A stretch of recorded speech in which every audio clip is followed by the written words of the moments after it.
Sa bawat upload ko, kapupulutan ninyo ng magandang idea. Simpleng tingnan, simpleng appetizer, simpleng pika-pika akong iyong pagmasdan.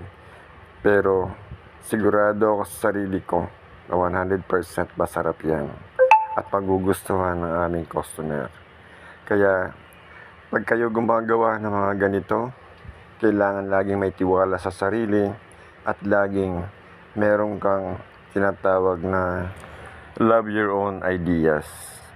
Sa bawat ganyan, nakikita nyo ang ginagawa ni Chef Albert. Tingnan nyo mabuti guys, dahil kapupulutan nyo ng iba't ibang aral sa bawat upload ko ng mga video na to. Kung nagustuhan nyo naman, paki-like, share naman po para po kumalat at dumami pa ang ating taong matutulungan sa bawat mga ina-upload ko na mga video na mga nangailangan dyan ng arrangement. Thank you.